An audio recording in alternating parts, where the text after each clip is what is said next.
ఇక అవతల పార్టీలు ఎవరు లేనట్టుగా అన్ని చదివినట్టు నేను అందరు ఇంట్లో ఉన్నట్టుగా టీఆర్ఎస్ పార్టీలో ఏం లేకుండా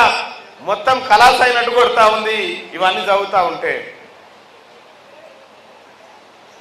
3 తారీఖు నాడు జయవీరన్న గెలిచిండు 4 తారీఖు నాడు రఘువీరన్న గెలుస్తాడు 5వ తారీఖు నాడు మీ తమ్ముని రిజల్ట్ వస్తా ఉంది తీన్మార్ మల్లన్న రిజల్ట్ కాబట్టి సోదరులారా అది యాదృచ్ఛికంగా వచ్చిందా ఎట్లా వచ్చిందా తెలియదు డిసెంబర్ 3 జయవీరన్నది డిసెంబర్ ఈ 4 తారీఖు వచ్చే 4 తారీఖేమో రఘువీరన్నది 5 తారీఖు నాది మరి ఆ 5 తారీఖు రోజు మనమంతా కాంగ్రెస్ పార్టీ జెండాను గుండెల కత్తుకొని ఆకాశం నిండుగా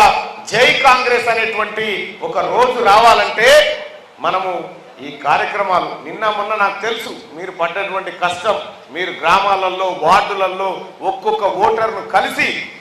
అన్న జయవీరన్న గెలుపు కోసం రఘువీరన్న గెలుపు కోసం ఎంత కష్టపడ్డారో ఎంత బాధపడ్డారో ఎన్ని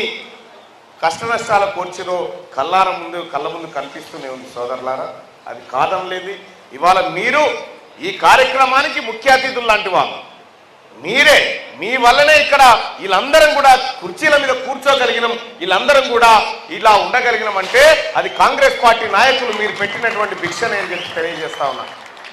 ఇక నేరుగా రాబోయే పట్టభద్రుల ఎమ్మెల్సీ ఎన్నికల్లో గౌరవనీయులు పెద్దలు మీ ప్రాంతం ముద్దుబిడ్డ తెలంగాణ ప్రాంతం ఆశాజ్యోతి జానారెడ్డి సాబ్ నన్ను ఆశీర్వదించి సోనియా గాంధీ మేడంతో ఒప్పించి గౌరవ ముఖ్యమంత్రి రేవంత్ రెడ్డి గారితో మాట్లాడి పట్టభద్రుల ఎమ్మెల్సీగా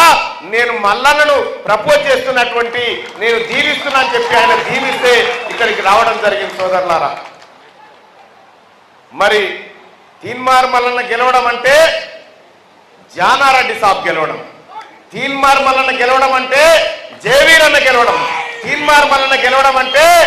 రఘువీరన్న గెలవడం తీన్మార్ మల్లన్న గెలవడం అంటే ముఖ్యమంత్రి రేవంత్ రెడ్డి గారు గెలవడం తీన్మార్ మల్లన్న గెలవడం అంటే ఆ తల్లి సోనియా గాంధీ గెలవడం అన్న విషయాన్ని మీరు గుర్తుపెట్టుకోండి ఈ పట్టభద్రుల ఎమ్మెల్సీ ఎన్నికల్లో ఇప్పటి వరకు కాంగ్రెస్ పార్టీ విజయం సాధించలేదు ఈ పట్టభద్రులు కానీ మొట్టమొదటిసారిగా అత్యధిక మెజార్టీతో వరంగల్ నల్గొండ ఖమ్మం పట్టభద్రుల ఎమ్మెల్సీ స్థానాన్ని కాంగ్రెస్ పార్టీ జెండా ఎగరవేయబోతా ఉంది రెపరెపలు ఆడించబోతా ఉంది అది మీ అందరి ద్వారానే జరగబోతా ఉంది సోదరులారా